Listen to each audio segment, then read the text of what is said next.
Recording ma'am হুম, তো আমরা হয়ে যেটা গেছে। বললাম যে ধর্ম, অর্থ, কাম এবং মোক্ষ, এই চারটি ত্রিকোণ। তো এবার ধর্ম ত্রিকোণ কাকে বলা হয়? ধর্ম ত্রিকোণের মধ্যে আমরা ধরবো হচ্ছে, আজ সত্যি নেটটা বড়ই। আমারও মাসে নেই। আমার মনে হয় ফোনটারও মনে হয় গেছে, টাচ করছি। দেখো, 1 নম্বর ভাব। ম্যাডাম ধর্মর ব্যাপারে কিছু বলছিলেন আপনি। বলছি বলছি। ধারণ করা বলছিলেন। আচ্ছা, 1, 5 এবং 9, এই যে তিনটে ভাব, এই যে আমি ট্রায়াঙ্গেল করে দিলাম এবার, এই তিনটে ভাবকে ধরা হবে ধর্ম ত্রিকোণের মধ্যে। ধর্ম অর্থাৎ যেটা আমরা ধারণ করে রেখেছি, সেটা আমরা আমাদের জন্মসূত্রে হতে পারে, সেটা আমরা আমাদের কর্মসূত্রে হতে পারে, এবং সেটা আমরা আমাদের কি বলছিলাম যেন, ধর্ম। তো হ্যাঁ, তো এই যে আহ, যেটা আপনি ধারণ করে রেখেছেন, সেটিকে শুদ্ধভাবে নির্বাহন করাটাই হচ্ছে আপনার ধর্ম। সততার সঙ্গে আপনি যেটাকে ধারণ করেছেন সেটাকে নির্বাহ করাটাই হচ্ছে আপনার ধর্ম। তো এই ক্ষেত্রে প্রথমে আমরা যেটা জেনেছি যে 1 নম্বর ভাবকে আমরা পাচ্ছি। তো 1 নম্বর ভাব থেকে আমরা জানি যে এটা আত্মভাব, আপনি নিজে এই ভাবটা। এবং 5 নম্বর ভাব থেকে আমরা জেনেছি যে 5 নম্বর ভাব থেকে বিচার করা হয় ভক্তি, মন্ত্র এবং পূর্ব পুণ্য। অর্থাৎ একজন ব্যক্তি তার আগের যে জন্ম, সেই জন্মের থেকে এই জন্মে কি বহন করে নিয়ে এসছে, পাপ কিংবা পুণ্য, সেইটা আমরা এই ঘরের থেকে বিচার করে থাকি। এবং এই যে 9 নম্বর ঘর, সেই 9 নম্বর ঘর থেকে আমরা কি বিচার করি, যে এখান থেকে গুরু বা এখান থেকে ধর্মের আমরা বিচার করে থাকি। তো যখন কোনো ব্যক্তির এই 1 নম্বর, 5 নম্বর এবং 9 নম্বর এর যে অধিপতি গ্রহ, সেগুলো যদি সবল হয়, অর্থাৎ স্বক্ষেত্রে থাকবে, উচ্চ ক্ষেত্রে থাকবে, বা মিত্র ক্ষেত্রে থাকবে, অথবা এর আগে আমরা যেটা শিখলাম কেন্দ্র বা কোণে অবস্থান করবে, তখন আমরা জানবো যে এই ব্যক্তির ধর্মভাব শুভ। অর্থাৎ এই ব্যক্তির ধর্মে মতি থাকবে, তার মন্ত্রতন্ত্রের প্রতি আস্থা থাকবে, তার তীর্থযাত্রায় আগ্রহ থাকবে, সে তার নিজের ধর্মকে বহন করে চলবে, সে বিভিন্ন আহ ধার্মিক যে অনুষ্ঠান হয় বা ধার্মিক যে ক্রিয়াকলাপ হয়, যাগ যজ্ঞ হবন, এগুলোর প্রতি তার নিষ্ঠা থাকবে, ভক্তি থাকবে। সেইগুলো কিন্তু আমরা পাবো এই ধর্ম ত্রিকোণ থেকে, অর্থাৎ 1, 5 এবং 9। কিভাবে পাবো? যে 1, 5, 9 এর যে অধিপতি গ্রহ, তারা সবল থাকবে, অর্থাৎ স্বগৃহে থাকবে, মিত্র ক্ষেত্রে থাকবে, বা কেন্দ্রে বা ত্রিকোণে অবস্থিত হবে। তাহলে তাকে আমরা শুভ ধরবো, এবং সেই ক্ষেত্রে এই মানুষটির ধর্মভাব শুভ। এটুকু কি আমি ক্লিয়ার করতে পেরেছি? কারোর কোনো প্রশ্ন আছে? না ম্যাম, হ্যাঁ ম্যাম। বলছি এটা কি ম্যাম, করতে হবে? ওই যে গ্রহ বললেন না, গ্রহ কেন্দ্রে থাকবে বা কেন্দ্রে থাকবে, এটা এটা একটু বুঝিয়ে দেন, গ্রহ কিভাবে কেন্দ্রে? এই যে ধরো, মনে করো এই যে পঞ্চম ভাব, মেষ লগ্নের সাপেক্ষে পঞ্চম ভাবের অধিপতি গ্রহকে রবি। হ্যাঁ। তাহলে আমি কি বলেছি, স্বগৃহে থাকবে। তাহলে রবির ঘর কোনটা? সিংহ। সিংহ। সিংহ। সিংহ। তাহলে এই ঘরেই সে থাকবে। প্রথম হুম। অপশন দিয়েছিলাম যে সে নিজের ঘরে থাকবে, স্বগৃহাত হবে, অর্থাৎ এই ঘরে সে থাকবে। তাহলে দেখলাম যে আচ্ছা। পঞ্চম ভাবের অধিপতি গ্রহ সে হচ্ছে এই ঘরটাতেই অবস্থান করছে, তাহলে সে দুর্বল হলো না, সে সবল হলো। দ্বিতীয় অপশন কি বললাম, যে সে মিত্র ক্ষেত্রে থাকবে, অর্থাৎ তার একজন বন্ধুর ঘরে সে থাকবে। বন্ধুর ঘরকে এইটা বৃহস্পতির ঘর। সূর্যের, রবির বন্ধু হচ্ছে বৃহস্পতি। তাহলে রবি যদি হুম। এই ঘরে থাকে, অথবা তার কোনো বন্ধুর ঘরে থাকে, অর্থাৎ এই ঘরে থাকে, তাহলে রবি শুভ। অথবা আমি কি বললাম, যদি উচ্চস্থ হয়, তাহলে রবি কোথায় উচ্চস্থ? মেষ। এই ঘরটায়, মেষ। মেষের ঘরে উচ্চস্থ। তাহলে তিনটে অপশন, যে স্বগৃহাত হবে, বন্ধুর ঘরে থাকবে, অথবা উচ্চস্থ হবে। তাহলে সেই রবি বা তার পঞ্চম ভাবটা প্রাথমিকভাবে শুভ। এরপর আরো একটা বললাম যে কেন্দ্রে অবস্থান করবে অথবা ত্রিকোণে অবস্থান করবে। হ্যাঁ, কেন্দ্রেটা এটা। কেন্দ্রতাটা এটাই এটাই পেয়ে গেলাম। ত্রিকোণ ধরা ধরা গেল যে এই রবির অধিপতি সে গিয়ে যদি এখানেও অবস্থান করে, কেন্দ্রে বা ত্রিকোণে যদিও অবস্থান করে, কেন্দ্র বলতে আমরা কি কি পেয়েছি, 1, 5, 9, এবং ত্রিকোণ পেয়েছি আমরা 1, 4, 7, 10, সেই লগ্নের সাপেক্ষে, কেমন? তাহলে আমরা ধরবো যে এই যে মানে এই যে তিনটে যে আমরা অধিপতি পেয়েছি, এই তিনটে অধিপতি গ্রহকেই কিন্তু ভাবতে হবে। আমি শুধু একটা রবিকে দিয়ে বিশ্লেষণ করলাম। যদি এই তিনটের মধ্যে প্রশ্ন আসে যে তিনটে ঘরের তো তিনটে মালিক, অধিপতি গ্রহ তো তিনজন, তাহলে দেখলাম যে এই মেষ লগ্নের এই চারটার ক্ষেত্রে হয়তো দুটো দুটো গ্রহ সে সবল আছে, কিন্তু একটা গ্রহ সবল নেই। তাহলে আমরা কি ফল পাবো? তাহলে আমরা সেক্ষেত্রে ধরবো যে এই মানুষটা +- 75% ভালো ফল পাবে, এই এই যে ধর্ম ত্রিকোণের। কিন্তু দেখা গেল দুটো গ্রহই খারাপ, দুটো গ্রহের অধিপতির যে অবস্থান, দুটো গ্রহই খারাপ হয়ে রয়েছে। তাহলে কিন্তু এই মানুষটার হচ্ছে এই যে ধর্মভাব সেটা কিন্তু সবল থাকলো না। অর্থাৎ ধর্মভাব থেকে আমরা যে বিচারগুলো করছি, সেই বিচারগুলোই কিন্তু সেই মানুষটা তার নেগেটিভ ফলগুলোই পাবে। ক্লিয়ার? আর হুম, কোনো হুম। প্রশ্ন, আর কোনো প্রশ্ন আছে? এই ধর্ম ত্রিকোণ থেকে কারোর কোনো প্রশ্ন আছে? ম্যাম, আমার একটা প্রশ্ন আছে। হুম। ম্যাম, আপনি কি কি বিচার করতে বললেন ওটা একবার পরপর, মানে এটা ফার্স্ট তারপর সেকেন্ড থার্ড এভাবে একটু বলে দেন, তার নোট করে রেখে দিই। নোট তোমরা আগে করেছো, আমি এবার বলবো না, তোমরা সেটা খুঁজে নেবে যে আমরা লগ্ন থেকে কি বিচার করি, আমরা পঞ্চম ভাব থেকে কি বিচার করি, আমরা নবম ভাব থেকে কি বিচার করি। এগুলো আমাদের আগে নোট করা আছে, তোমরা লিখেছো সেইগুলো। হ্যাঁ ম্যাম, ওটা জানি। হ্যাঁ, এইখান থেকে আসলে আমরা হচ্ছে ধর্ম দেখছি।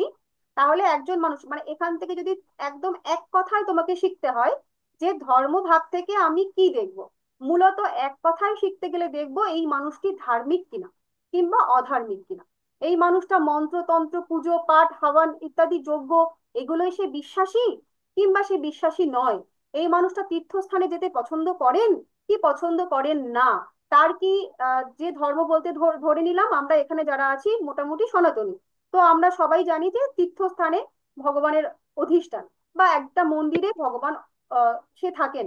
তো এই যে বিশ্বাস, এই বিশ্বাসে কি এই মানুষটা বিশ্বাসী নাকি এই মানুষটা বিশ্বাসী নয়, এই যে আস্তিক এবং নাস্তিকের যে বিচারটা সেটা আমরা এই ধর্ম ভাব থেকেই করব যে এই মানুষটা সে ধার্মিক কি অধার্মিক। ক্লিয়ার? ম্যাম ম্যাম, ছকটা দেখে তাহলে বুঝতে এক পার পাঁচ নয় টা বিচার করলেই আমি পাবো?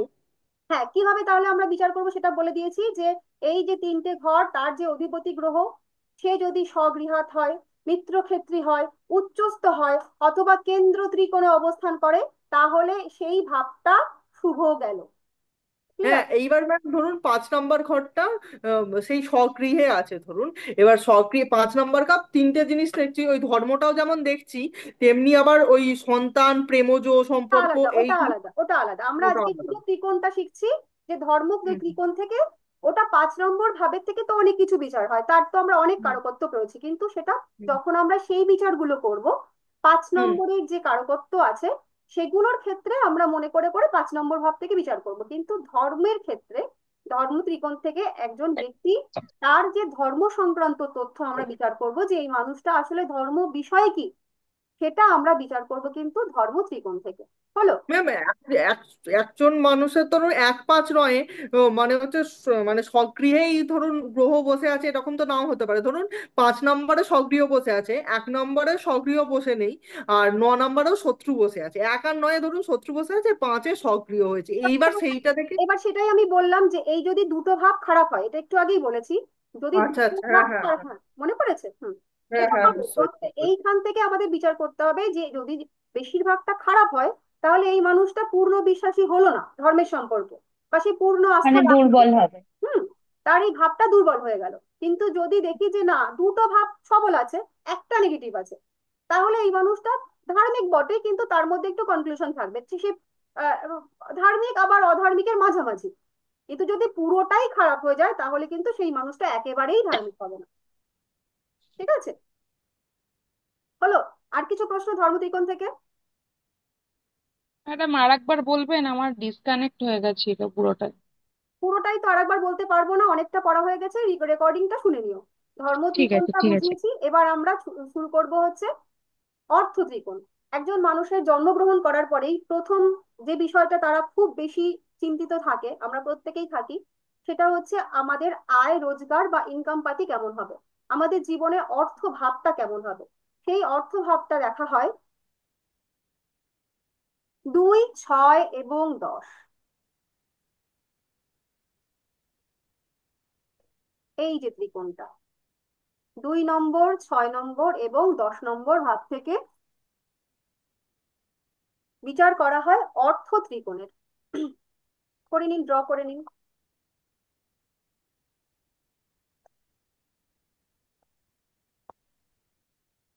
ম্যাম, আপনি যে বললেন 1, 4, 7, 10 হচ্ছে কেন্দ্র, 1, 5, 9 ত্রিকোণ, তাহলে বাকি যেগুলো সবই কি কোণের মধ্যে পড়ছে? অর্থ, ধর্ম, কাম এর মধ্যে পড়ে যাচ্ছে? মধ্যে পড়ে যাবে। 12টাকেই আমরা তিনটে তিনটে করে ভাগ করলে 4টে ভাগে বিভক্ত হয়।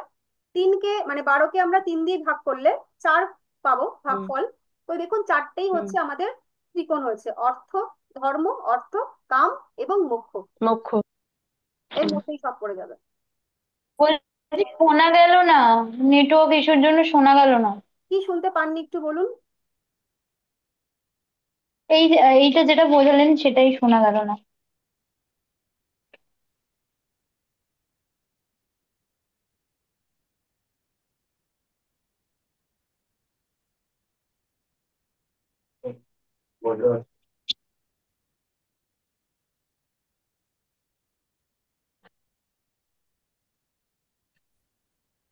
হ্যাঁ, কি শুনতে পাননি এবার একটু আমায় বলবেন, কোনখান থেকে শুনতে পাননি বা কি বুঝতে পারেননি। এই ভাগটা বোঝালেন তো, এই ভাগটা শোনা গেল না। এখনো বোঝাইনি তো, শুরু করিনি, শুধু বললাম 2 নম্বর, 6 নম্বর এবং 10 নম্বর ভাবটাকে আমরা বলি অর্থ। হ্যাঁ। এবার আমি বোঝাবো, এটা শুধু ড্র করে নিন। আ- 2, 6 আচ্ছা এবং আচ্ছা 10, এই ত্রিকোণটাকে বলা হয় অর্থ ত্রিকোণ। আচ্ছা আচ্ছা। একজন মানুষ জন্মগ্রহণ করার পর থেকে তার যে প্রশ্নটায় সব থেকে বেশি দুশ্চিন্তা থাকে, সেটা হচ্ছে তার সম্পদ, তার অর্থ কেমন হবে। তাহলে সেই বিচারটা করি আমরা কিভাবে, যে এই যে 2 নম্বর ভাব, আমরা জেনেছি আগে যে 2 নম্বর ভাব থেকে আমরা পারিবারিক অর্থটাকে বুঝি। 6 নম্বর 2, ভাব, 5 আর 10। 2, 6 এবং 10,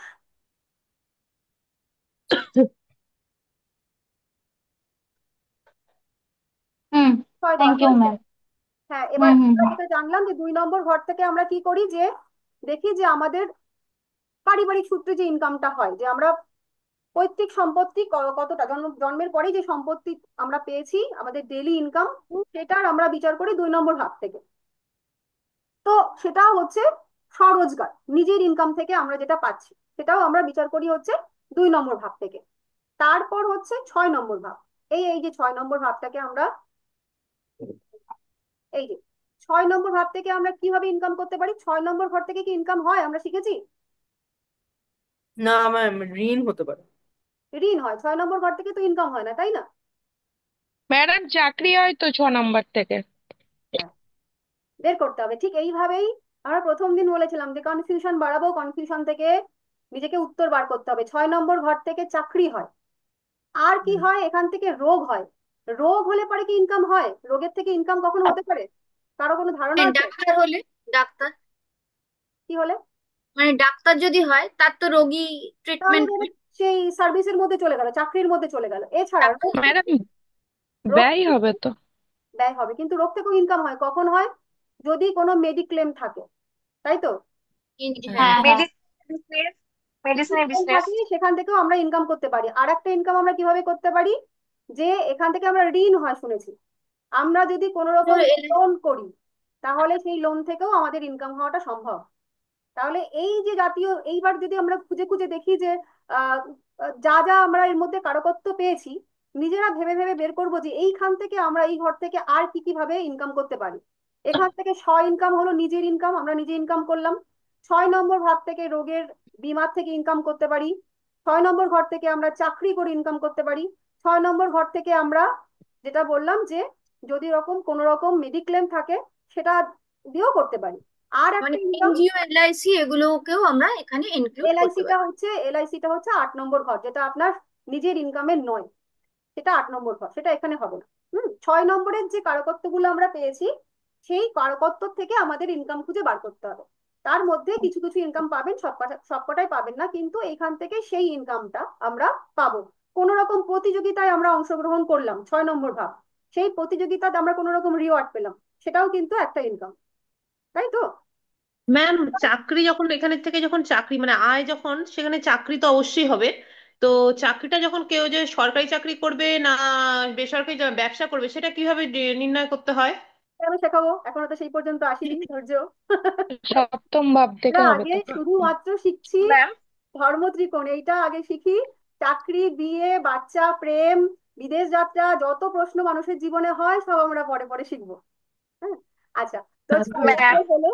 হ্যাঁ, ম্যাম হ্যাঁ, একটা বলো। ম্যাম আমি একটা বলছিলাম ম্যাম, যেমন হচ্ছে আপনি বললেন 6 নম্বর ঘরটি তো, এবার যদি 6 নম্বর ঘরের মালিক যদি 2 নম্বর ঘর ধনের ঘর ধনভাব সেখানে গিয়ে বসে পড়ে, তো আমি তাহলে বলতেই পারবো যে চাকরির থেকে তার প্রচুর সে ধন উৎপন্ন করতে পারবে, টাকা রোজগার করতে পারবে।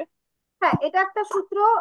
সেটা তো পরবর্তী সূত্র, তুমি চলে গেলে, সেটা ঠিকই বলেছো, 2 নম্বর, ছয় না নম্বর। না, আমি যে আপনি যেগুলো বুঝিয়েছেন সেটার সাথে কানেক্ট করলাম, হ্যাঁ, খুব ভালো করলে, এখন কিন্তু যেটা বোঝালেন। হ্যাঁ, এবার এই 2 নম্বর, 6 নম্বর, ধরো কোনো ক্ষেত্রে যদি দেখা যায় যে এই 6 নম্বর ঘর 2 নম্বরে গিয়ে বসেছে, কিন্তু সেই 2 নম্বর ঘরে আহ সেটা তার শত্রুর ঘর হয়ে গেল, তাহলে কিন্তু সেটা শুভ ফল হলো না।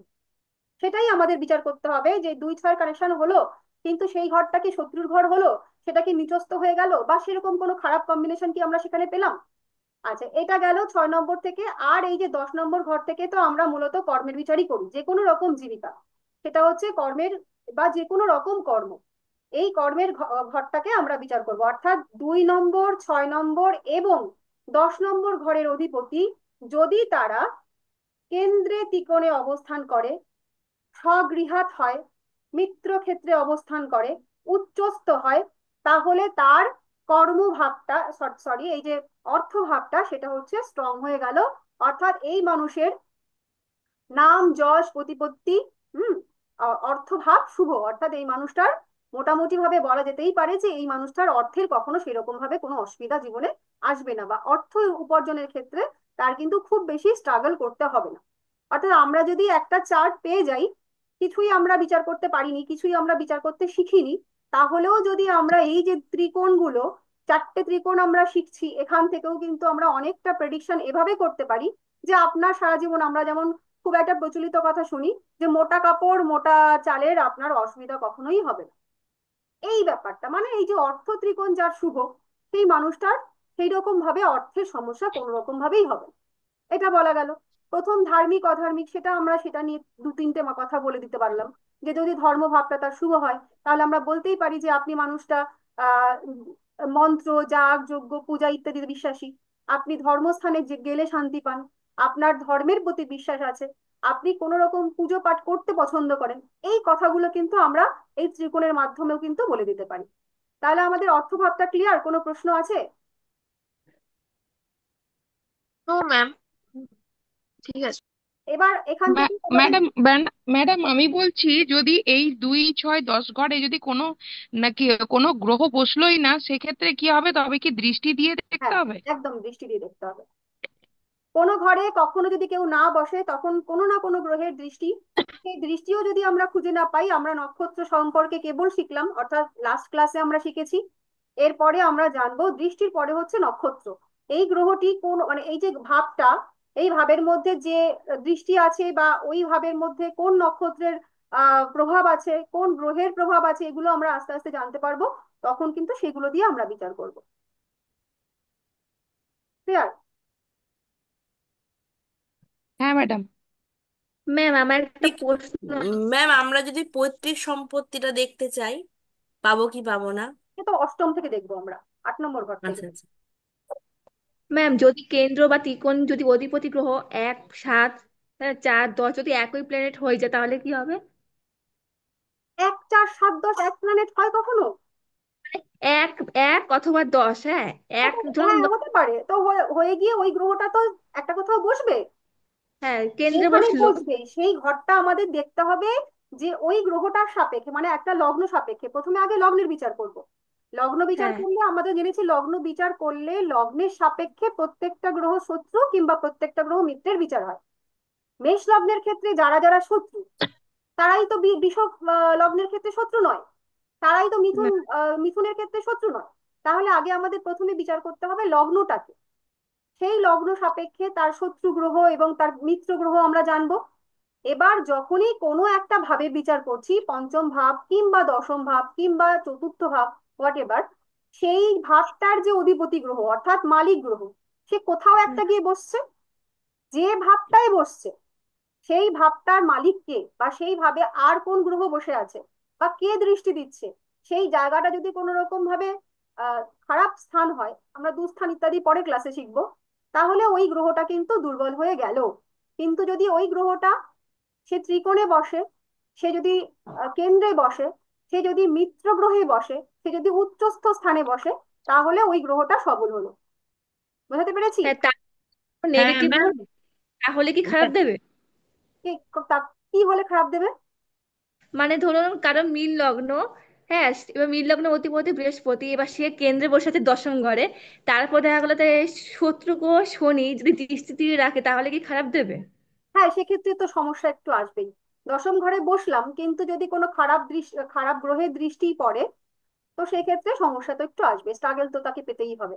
কর্মক্ষেত্রে শনি দেখেছি আমরা, শনি সম্পর্কে আমরা আগে পড়েছি যে শনি হচ্ছে ডিলে করায়, শনি ডিনাই করে না, শনি ডিলে করায়। তাহলে কর্মক্ষেত্রে তাকে কিছু না কিছু স্ট্রাগলের সম্মুখীন হতে হবে। হওয়া কাজ হচ্ছে না, হতে গেলে কাজে বাধা, কাজের ক্ষেত্রে সুনাম পাচ্ছে না, এই এই সমস্ত সমস্যা তাকে ফেস করতে হবে। মিন লগ্ন কি তোমার? হ্যাঁ আচ্ছা, ঠিক আছে।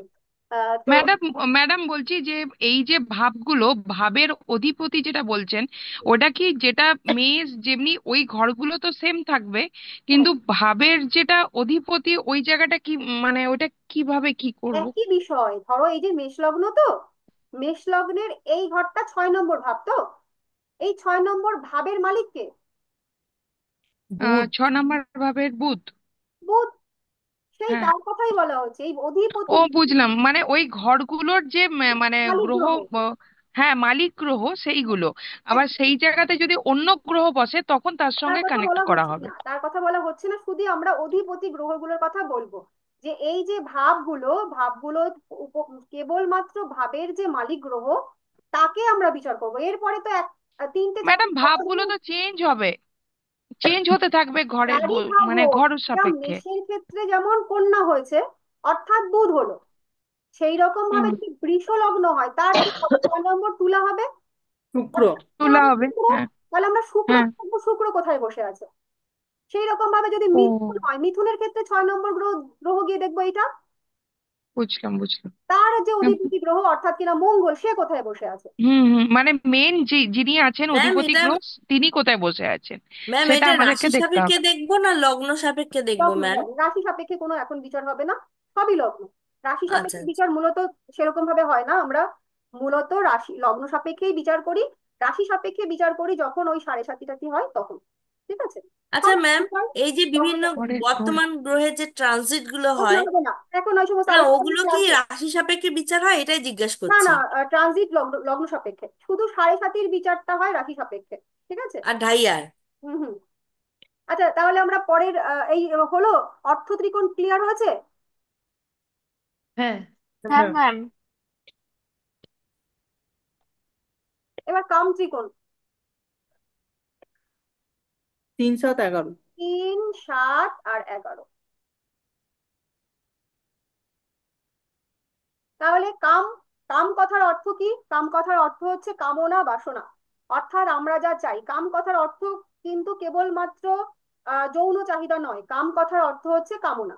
আমরা আমাদের জীবনে যেই জিনিসগুলো চাইছি, অর্থাৎ আমাদের যে ডিজায়ার গুলো, সেই ডিজায়ার গুলো ফুলফিল হবে কি হবে না, সেইটার বিচার আমরা করি 3 নম্বর, 7 নম্বর এবং 11 নম্বর ভাব থেকে।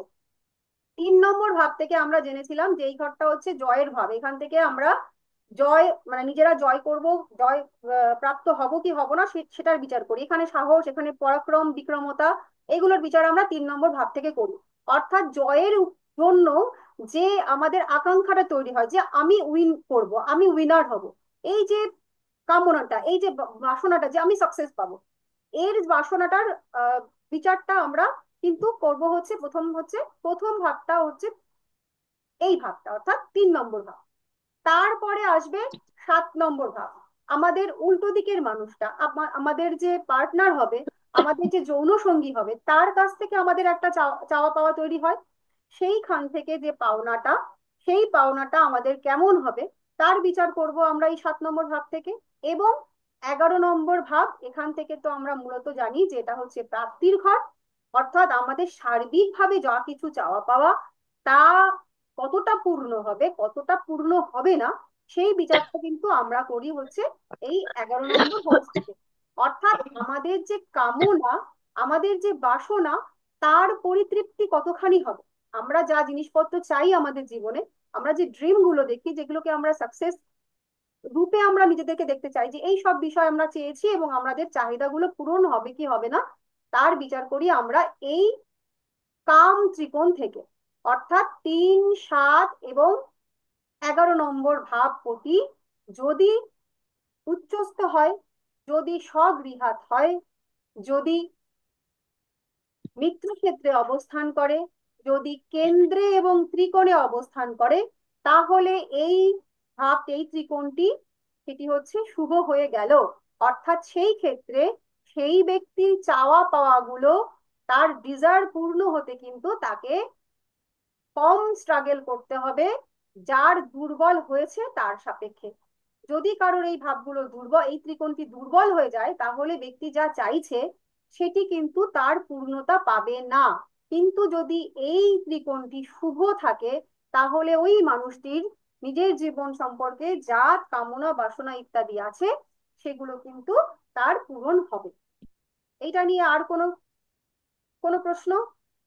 কোনো প্রশ্ন নেই ম্যাম, কিন্তু মানে বলছি যে এটা তো সবল হওয়া বেশ মুশকিল যা দেখছি। স্বগৃহে থাকতে হবে, তার দৃষ্টি ভালো সঙ্গে থাকতে হবে, মিত্র গ্রহেতে থাকতে হবে, না উচ্চস্থ না না থাকতে হবে, কেন্দ্রে থাকতে হবে। না না না না, একদমই ম্যাম নয়। এই প্রত্যেকটা একটা ভাবের প্রশ্ন মাঝখানে আছে। একটা করে কমা আছে, সে তো আমি বলে গেলাম। হুম। এতগুলো থাকতে হবে না, কিছু একটা থাকতে হবে। বিচারটা আমরা কি করেছি, যে ওই যে গ্রহটা, অধিপতি গ্রহটা, সে কোথায় বসে আছে, এইটুকুই আমার বিচার। যে ম্যাডাম মেষ লগ্ন ম্যাম সাপেক্ষে একটা তবে কোশ্চেন আছে। 3 ঘর যেটা, তবে সেটা তো বুধ হবে। হ্যাঁ, বুধ হোক। হুম। এই যে 3 নম্বর বুধ ঘর হচ্ছে। অধিপতি বুঝ- বুধ। আর এখানে যেমনি শুক্র হচ্ছে, 7টা শুক্র হচ্ছে, আর এটা শনি হচ্ছে 11টা। হ্যাঁ, বুধ, শুক্র এবং শনি, এই যে বুধ শুক্র শনি। শনি, সে একটা কোথাও গিয়ে বসবে। একটা হুম ব্যক্তির জন্মচার্টে এই বুধ শুক্র শনি, সে একটা কোথাও গিয়ে বসবে। হুম এগিয়ে এখানে বসলো, এগিয়ে এখানে বসলো, এগিয়ে এখানে বসলো, হোয়াট এভার, সে কোথাও হুম একটা বসলো। যেখানে হুম বসলো সেই ঘরটা আমাদেরকে দেখতে হবে, যে এই বুথটা, এই বুথটা দেখলাম আমরা এই ঘরটাতে বসেছে, এই কন্যার ঘরে। তাহলে আমরা কি দেখলাম, যে এটা হচ্ছে এই গ্রহের স্বঘর, নিজের ঘর। হুম। এবং হুম এই ঘরটাতে বুধ উচ্চস্থ হয়। হুম। দুটো হুম পেয়ে গেলাম তো, যে নিজের হুম। ঘর পেলাম এবং সে উচ্চস্থ হয়ে রয়েছে। তাহলে আমরা কি পেলাম, যে না এইটা সামগ্রিকভাবে মানে প্রাথমিকভাবে এ হচ্ছে সবল। ক্লিয়ার? হুম। একদমই ক্লিয়ার ম্যাম। এখানে দেখেন, মেষ মেষ লগ্ন সাপেক্ষে আমি বলছি, বুধটা যেহেতু মিথুনে আছে আর শনিটা যেহেতু কুম্ভে আছে, শনি কিন্তু বুধকে দৃষ্টি দিচ্ছে না শনি তো এখনো হিসাব কুম্ভে মতো। নেই, শনি তো আমি হ্যাঁ বসাইনি। শনি কোথায় কুম্ভে আছে? তুমি চারটা বোঝো, এটা হচ্ছে মেষ লগ্নের মানে কাল পুরুষের চার্ট। হ্যাঁ, কালপুরুষের কিন্তু সাপেক্ষে। এখানে আমরা কোনো প্ল্যানেটকে এখনো বসাইনি, এই ঘরটা শনির, বাট এখানে হ্যাঁ। শনি কিছু নেই। শনি এই আচ্ছা। চার্টে কোথাও না কোথাও বসবে, এখানে না বসে এটা নেই, এই ঘরটা তার। ঠিক আছে? হ্যাঁ, শনি যদি স্বক্ষেত্রে বসে থাকে, যদি স্বগৃহে বসে স্বক্ষেত্রে থাকে। বসে তাহলে এই ঘরটায় বসবে, আইদার এই ঘরটায় বসবে, এটা তার স্বক্ষেত্র। হ্যাঁ হ্যাঁ, বসার ওইটাই তো দরকার নেই। আর এই হ্যাঁ, ঘর, এখানে যদি হ্যাঁ, স্বক্ষেত্রে শনি বসে থাকে আর বুধ যদি স্বক্ষেত্রে বসে থাকে, তাহলে এই দুটো তাহলে দুটো হয় এখানে কম হয়ে গেল। ম্যাম একটা কথা বলবো। হ্যাঁ, আমি বল। বলছি যদি মিথুনে বসে থাকে যদি এই কে মিথুনে বসবে, বুধ। বুধ মিথুনে বসলো, তার সক্রিয় হয়ে গেল। হ্যাঁ, আর শনি যদি কুম্ভে বসে থাকে, দুজনই সক্রিয় হয়ে গেল। তাহলে একটা ম্যাম কিন্তু হলো। দৃষ্টি দিচ্ছে না কিন্তু একে অপরকে, হ্যাঁ, কারণ শনির দৃষ্টি হয় না। 4 নম্বর দৃষ্টি, শনির তো 3 নম্বর দৃষ্টি হয়। নিত্য দৃষ্টি হয় না, আমরা আগে বসাটা নিয়ে ভাবি, দৃষ্টিটা হ্যাঁ নিয়ে হ্যাঁ। পরে ভাববো। তাহলে এই একদম 1 নম্বর সূত্র ভাবো, ধরো তিনটে আমরা চারটে পাঁচটা করে পয়েন্ট দেবো একটা গ্রহকে। সেটা হচ্ছে স্বগৃহাত, সেটা হচ্ছে উচ্চস্থ, 2 নম্বর পেল। সে হচ্ছে মিত্রক্ষেত্র, 3 নম্বর পেল। সে কেন্দ্র বা ত্রিকোণে, 5 নম্বর তার ম্যাম গ্রহ। একটা একটু গ্রহ কথা বলার আছে। একটু বলে নি, শুনছি হুম আমি, হুম হুম তুলিকা শুনছি। তাহলে একটা গ্রহকে 5 নম্বর আমি দিতে পারি, কেমন? তাহলে এই যে গ্রহটা সে যদি দেখি স্বগৃহাত হয়ে গেছে, তাহলে সে 1 নম্বর পেয়েছে। হুম। এইটাই যদি যদি এই ঘরটা বসে, তাহলে সে উচ্চস্থ হলো, স্বগৃহাত হলো, সে 2 নম্বর পেয়ে গেল। এবার এই গ্রহ যদি এখানে না বসে গিয়ে এখানে বসতো, তাহলে সে নিচস্থ হয়ে হুম। গেল। হুম। এই ঘরটাই বুধ নিচস্থ হয়, তাহলে নিচস্থ হয়ে গেলে সে কি হলো, সে তো এক মাইনাস হয়ে গেল। এটাই যেমন সে প্লাস বুঝতে হচ্ছিল, তাই তো সে মাইনাস হয়ে গেল। এবার কি তাই। বলছিল তুলিকা, বলো। ম্যাম এইবার হচ্ছে সক্রিয় জানি, মিত্রক্ষেত্র জানি, উচ্চস্থ জানি। হুম, এবার কেন্দ্র আর ত্রিকোণটা যখন বলছেন, মানে ধরুন ত্রিকোণে কি, ত্রিকোণ মানে তো 3টে পজিশন বোঝাচ্ছে। 1-5 নয়, ত্রিকোণ হচ্ছে এক ওই পাঁচ ওই লগ্নের, ওই লগ্নের 1-5 নয়। আর 1-5 নয়। এবার কেন্দ্র হচ্ছে, একের বলো। একের অধিপতি গ্রহ আলাদা, 5-এরও আলাদা, 9-এরও তো আলাদা। না না, এবার অধিপতি তো 1-5 নয়, যে কোনো একটা গ্রহকে থাকতে হবে নাকি 3জনকেই থাকতে হবে? 3জনকেই থাকতে হবে। এই যে তবে আমরা গিয়ে বিচার ত্রিকোণ করছি, হবে। 1 মিনিট প্লিজ, একটু বুঝাতে দাও, আমি বুঝেছি তোমার প্রশ্নটা। এইটা হচ্ছে আমরা কাম ত্রিকোণটাকে বুঝছি তো। তাহলে এই হুম একটা ঘরের মালিক, 3 নম্বর হুম ঘরের মালিক হচ্ছে বুধ, বুধ। শুক্র এবং শনি। 3জনের বিচারটাই আমরা করব। 3জনের বিচার করে দেখলাম যে এই দুজন, তারা হচ্ছে প্লাসে আছে, মানে এরা ভালো জায়গায় আছে। এই দুটো গ্রহের মালিক হুম, ভালো জায়গায় আছে, কিন্তু এই বুধটা মাইনাস হয়ে গেছে, মানে বুধ হচ্ছে এখানে নিচস্থ হয়ে গেছে। নিচস্থ। তাহলে দুটো গ্রহ, মানে 3টে কোণের মধ্যে দুটো গ্রহ তারা প্লাসে আছে, একটা নিচস্থ হয়েছে আর হুম, একটা খারাপ হয়েছে, তাহলে এই দুটো টেনে হুম, দেবে। আর আচ্ছা। এই মানুষটাকে 100%-এর মধ্যে আমরা বলবো 75% তোমার মনের ইচ্ছা পূর্ণ হবে। আচ্ছা। বুঝলাম। তিনটেই আবার খারাপ হয়ে যেত, যদি তিনটেই খারাপ হয়ে যেত, তাহলে এ কিছুতেই এর মনের ইচ্ছা বা এর জীবনে যা ডিজায়ার আছে সেগুলো পূর্ণ করতে পারতো না। একদম সোশ্যাল লাইফ চলতো, কোনো রকমে তার জীবনযাত্রা হয়, মানে তার যে চাহিদা আছে সেই চাহিদাগুলো সে কখনোই পূর্ণ করতে পারবে না। ক্লিয়ার? আচ্ছা। হুম। হ্যাঁ, তার মানে হচ্ছে ত্রিকোণে থাকাটা, তার মানে ত্রিকোণ বলতে মেনলি 3জনকে দেখতে হবে। হ্যাঁ, ত্রিকোণের অধিপতি, 3টে গ্রহের যে অধিপতি, তাদেরকেই স্বগৃহে, দাঁড়াও মিত্রগৃহে তুমি, বা দাঁড়াও দাঁড়াও, উচ্চস্থে তুমি থাকতে গুলোচ্ছ, হবে। তুমি ত্রিকোণ এবং কেন্দ্রকে গোলাচ্ছ। এই কাম ত্রিকোণ, এটা দেখো, তোমাকে প্রথমে দুটো বলেছি, একটা হচ্ছে কেন্দ্র 1, 4, 7, 10, হুম হুম এটা হুম আলাদা হুম, পয়েন্ট। আর সেই চার্টেরই 1, 5, 9 হচ্ছে ত্রিকোণ, এটা আলাদা পয়েন্ট। আলাদা এইবার পয়েন্ট। গোটা চার্টটাকে আমরা 4টে ভাগে ভাগ করেছি, হুম সেটা হুম হচ্ছে হুম আর একটা পয়েন্ট। সেটার মধ্যে ধর্ম, অর্থ, কাম, মোক্ষ, এই 4টে ভাগ হলো। এইবার যে কোনো ভাগ, মানে 1, 5, 9, এটা হচ্ছে ধর্ম, 2, 6, 10, এ হচ্ছে অর্থ। বলতে অর্থ। এবারে 3, 7, 11, এ 11, হচ্ছে এ হচ্ছে কাম। কাম। তারপরে হচ্ছে 4, মোক্ষ। 4, 8, 12 আর মোক্ষ। 12, এটা হচ্ছে মোক্ষ। এইবার তুমি কোনো একটা ত্রিকোণের বিচার করবে, হুম সেই হুম ক্ষেত্রে হুম সেই ত্রিকোণের, মানে ধরো যদি ধর্ম হয় 1, 5, 9, যদি অর্থ হুম। হয় তাহলে 2, 6, 10, সেই ক্ষেত্রে সেই ত্রিকোণের যে মালিক তার হ্যাঁ, বিচার। সেগুলোকে দেখতে হবে। হুম ঠিক হুম আছে? হুম হুম হুম হুম হুম, আচ্ছা, clear। ঠিক হলো। এবার এরপরে আমরা চলবো হচ্ছে মোক্ষ ত্রিকোণ।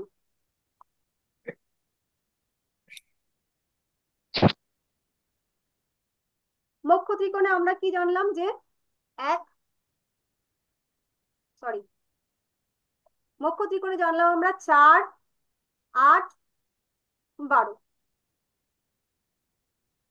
এই 4, 8, 12, এটা হচ্ছে মোক্ষ ত্রিকোণ। মোক্ষ কথার অর্থ কি? মোক্ষ হচ্ছে মৃত্যুর পর যে অবস্থাটা আসে, বা যখন মানুষ এই সমস্ত জাগতিক সমস্ত কিছু ত্যাগ করে কোনো সাধনায় সে সিদ্ধি লাভ করে। তো এই যে মোক্ষ, এই মানুষটার মোক্ষ লাভ হবে কি হবে না, সেটার বিচার করি আমরা এই ত্রিকোণটার থেকে।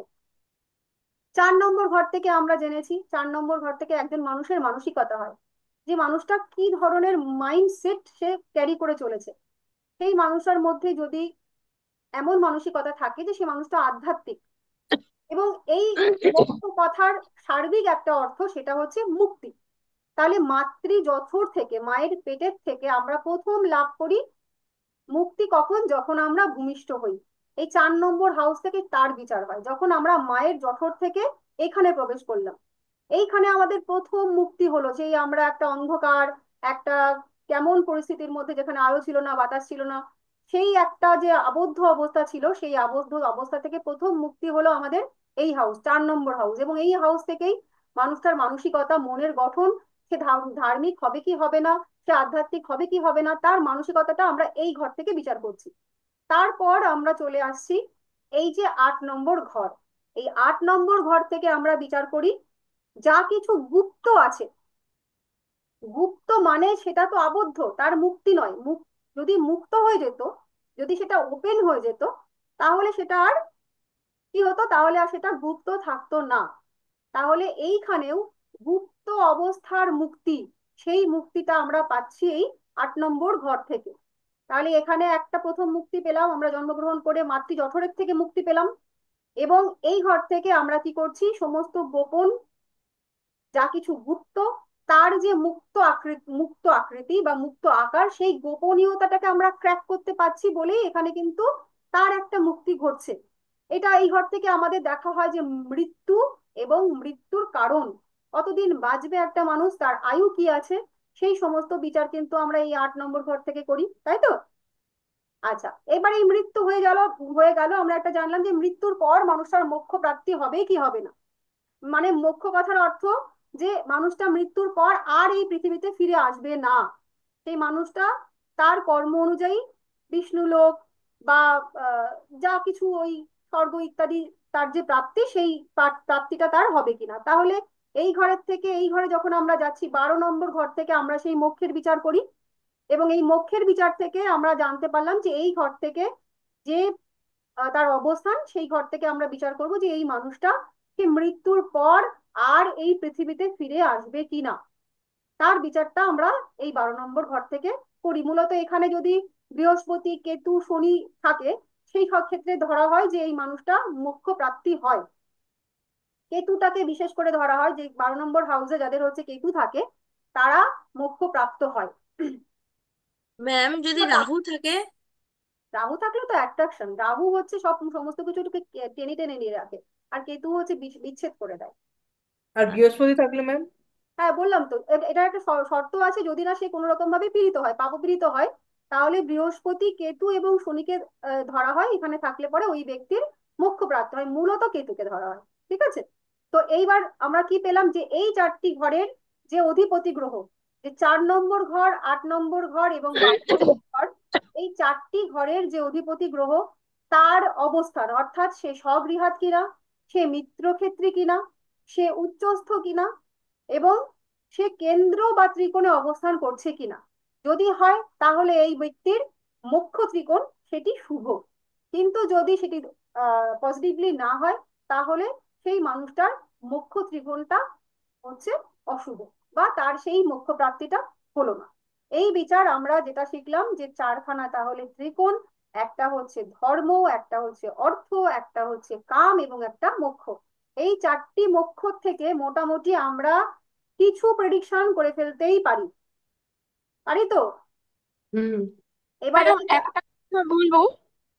হ্যাঁ, বলো। ম্যাম বলছিলাম, যদি 12তম ঘরে কেতু বসে, আপনি বলছেন কেতু মোক্ষ লাভ দিবে, তো 6 নম্বর ঘরে তো রাহু বসে গেল, ও তো শত্রু বাড়িয়ে দিবে। মানুষটাকে মানে শত্রুতা করতে করতে মোক্ষ লাভ করবে। শত্রু বাড়ুক না, শত্রু বাড়লেই কি তাকে থামিয়ে রাখা যায়? একটা মানুষের যদি ধরো শত্রু অনেক বেড়ে গেল, 6 নম্বর ঘরে শত্রু মূলত ওইভাবে বাড়ে না। 6 নম্বর ঘরে রাহু ভালো ফল দিয়ে থাকে, সেগুলো আমরা পরে শিখবো। মূলত 6 নম্বর ঘরে মঙ্গল, 6 নম্বর ঘরে রাহু, এক্ষেত্রে শত্রু। ম্যাডাম ম্যাডাম একটা কোশ্চেন আছে। হ্যাঁ হ্যাঁ, বলুন। বলছি 6 নম্বরে কেতু থাকলো, দ্বাদশে রাহু থাকলো, তাহলে 6 নম্বরে কেতুর একটা আংশিক দৃষ্টি সপ্তম মানা হয়। সেক্ষেত্রে কি সপ্তম দৃষ্টি উচ্চ স্থানে যদি কেতু থাকে, তাহলে 12 স্থানের যদি দৃষ্টি দেয়, সেখানে কি মুক্তিপ্রাপ্তি হতে পারে? 12 স্থানে কেতু দৃষ্টি, ওখানে আপনার রয়েছে রাহু, সেটা বলছেন? হুম। না হ্যাঁ না, ওটাই বলছি। না না, সেক্ষেত্রে মুক্তি নয়। সেক্ষেত্রে তার ওই যে রাহু, এবার তারপরে তো আমাদের নক্ষত্র দেখতে হবে, রাহু কোন নক্ষত্রে বসে আছে। কেতুর, দেখুন প্রথম কথা, বৈদিক জ্যোতিষ কেতু সপ্তম দৃষ্টি মানে না। হ্যাঁ, তারপরেও ধরুন আপনি বললেন যে ওখানে রাহু আছে, তো রাহু ধরুন এমন কোন নক্ষত্রে বসে আছে সেটা রাহুর ক্ষমতাটাকে আরো বাড়িয়ে দিচ্ছে। তাহলে সপ্তম দৃষ্টি নিয়ে আপনি বলছেন, সেই সপ্তম দৃষ্টি সেভাবে কার্যকরী হতে পারলো না। ওখানে মূলত 12 নম্বর হাউসে অবস্থান করতে হবে। ঠিক আছে? ম্যাম, আমার উত্তরটা কমপ্লিট হলো না। কি বলছিলেন আবার বলুন। ওই যে ষষ্ঠ ভাবে রাহু বসার জন্য তো শত্রু। ষষ্ঠ ভাবে রাহু ভালো ভালো ফল দেয়। ষষ্ঠ ভাবে রাহু বসলো, বসে কি হলো? শত্রু বাড়িয়ে দিল, তাই তো তোমার কথা? হ্যাঁ, ওটা তো হবে। শত্রু বাড়িয়ে দিয়ে কি হবে? মানে মানুষের জীবন তো তাহলে শত্রুটাই কেটে গেল না একটা তাহলে মানুষ ধরে নাও, তোমার, হ্যাঁ, তোমার যুক্তি দিয়ে আমি যাচ্ছি। খুব সুন্দর একটা সাধারণ তুমি বিষয় ভাবো। একজন মানুষ যার জীবনে কোনো শত্রু নেই, আর একজন মানুষ যার জীবনে প্রচুর শত্রু, তাহলে শান্তি কার জীবনে বেশি? যার জীবনে শত্রু কম।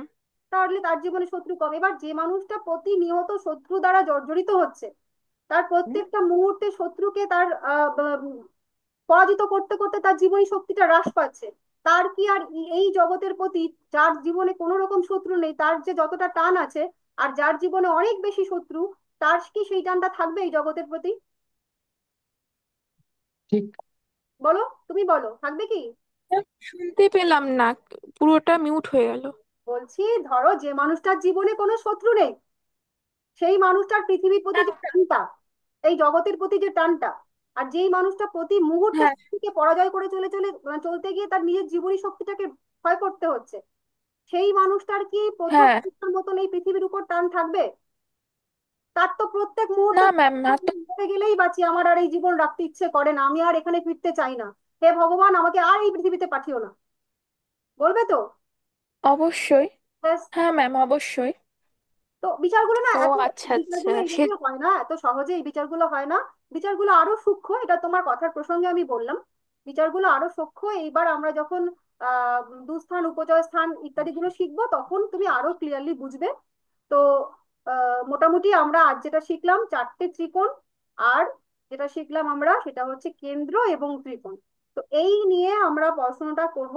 মোটামুটি আমি আজকের জন্য সকলকে একটা হোমওয়ার্ক দিয়ে রাখছি, যে তোমরা প্রত্যেকটা লগ্নের শুধু কেন্দ্র এবং ত্রিকোণ এটা একটু ড্র করে করে গ্রুপে পাঠাবে, এইটুকুই। ম্যাম একটা প্রশ্ন। ম্যাম বলছি যে 4, 8, 12 মোক্ষ ত্রিকোণ যদি কেন্দ্র ত্রিকোণ বা শুভ ঘরে বসলো, যদি নেগেটিভ নক্ষত্রে বসলে তাহলে কি শুভ ফল পাবে? না, নেগেটিভ নক্ষত্রে বসে নেগেটিভ ফল পাবে। আচ্ছা। এখানে এখানে একটুখানি ব্যাপার আছে, ধরো শুভ ঘরে বসেছে কিন্তু নেগেটিভ নক্ষত্র, তাহলে তার প্লাস মাইনাস ফল হবে। ম্যাম নেগেটিভ নক্ষত্র বলতে কি বলতে চাইছেন? মানে নেগেটিভ নক্ষত্র বলতে এই যে নক্ষত্রগুলো থাকে, সেই হুম নক্ষত্রগুলো হুম কোনো না কোনো খারাপ ঘরেরও মালিক হতে পারে। সেটা আমরা এখনো পড়িনি, সামনের দিন পড়বো। ধরো এই 8 নম্বর ঘরটাকে আমরা জেনেছি খারাপ ঘরের, খারাপ ঘর তোমরা মোটামুটি শিখেছো। তো হুম। 8 নম্বর হ্যাঁ হ্যাঁ। ঘর, এই যে এই ঘরটা, এই ঘরটা, হুম। এবার এই ঘরটা হ্যাঁ। 8 নম্বর ঘরের যে মালিকটা কে আছে? মঙ্গল। হুম এবার সেই হুম। মঙ্গলের যে নক্ষত্র, তার 3টে নক্ষত্র আমরা নাম পেয়েছি। এবার এমন একটা গ্রহ হ্যাঁ। গিয়ে মঙ্গলের নক্ষত্রে পড়লো, এই রাশির ক্ষেত্রে, এই যে এই লগ্নটার ক্ষেত্রে 8 নম্বর হুম ঘর মানে মঙ্গলের নক্ষত্র হচ্ছে তার অষ্টমস্ত নক্ষত্র, অর্থাৎ খারাপ ফল দেওয়া হুম হুম। নক্ষত্র। তো কোনো গ্রহ হ্যাঁ যখন হ্যাঁ। এই নক্ষত্রে গিয়ে পড়বে, মানে অষ্টমের নক্ষত্রে গিয়ে পড়লো, হুম। তার মানে সেই যদি ম্যাম সেই ফলটা যদি সেই খারাপ ফল দেবে। নক্ষত্রটা যদি সেই নক্ষত্র সেই ঘর বন্ধু হয়, তাহলেও মিত্র হয়, তাহলেও খারাপ ফল দেবে? না, সেই তার জন্য আমাদেরকে এর পরের দিন যে ক্লাসটা আমরা করব, সেটা হচ্ছে হাউসের আলাদা আলাদা ডিভিশন গুলো আমরা জানবো এর পরের দিন। সেটা না জেনে এখন বলতে গেলে একটু তোমার বুঝতে অসুবিধা হবে। পরের দিন ক্লাসে আরেকটু বুঝবে, এই হাউস গুলোকে আমরা আবার ভাঙবো। তো সেটা জেনে হ্যাঁ নাও। ম্যাম ওইটা নিয়েই বলবেন একটু। হুম, এখন বললে। ম্যাম বলছি হোমওয়ার্কটা কি করতে হবে, ওইটা কিভাবে আমাকে একটু বলে দেন। হ্যাঁ, হোমওয়ার্কটা হচ্ছে, আমরা 12টা লগ্ন পেয়েছি, মেষ থেকে মিন, 12টা লগ্নের শুধুমাত্র ড্র করে কোনটা কোনটা ত্রিকোণ আর কোনটা কোনটা কেন্দ্র। আচ্ছা, আর একটা জিনিস আমরা আগের দিনেও কিছু কাজ পেয়েছিলাম। প্রথম কথা, সকলে কাজ দেয় না, যারা দেয় তাদের উদ্দেশ্যে বলবো যে এমন নয় যে শুধু ড্র করছি আর পাঠিয়ে দিচ্ছি, যাতে আমরা নিজেরাও বুঝতে পারি, সেই অধ্যয়নটাও কিন্তু করার দরকার। আমি যদি এখনই মোটামুটি 10 জনকেও জিজ্ঞেস করি যারা নতুন, যাদের জ্যোতিষের এই প্রথম ক্লাস হচ্ছে, তারা কিন্তু পুরনো পুরনো পড়া অনেকটাই ভুলে গেছি। তো ভুলে গেলে চলবে না, আমাদের কিন্তু পুরনো পড়াগুলো প্রত্যেকটা পড়াই কিন্তু আহ নিজেদের মতন করে পড়তে হবে, না হলে কিন্তু শুধু শিখবো এবং কিচ্ছু কাজে লাগাতে পারবো না। আজকে শিখছি, আজকে বেশ মজা লাগছে, কিন্তু 4 দিন পরে গিয়ে আর কি হয়েছিল, কোথায় কোনটা ছিল, কেন হয়েছিল, সেই পুরো ব্যাখ্যাটাই কিন্তু ভুলে যাব। তাই আমাদের কিন্তু প্র্যাকটিসটা মূলত করতেই হবে।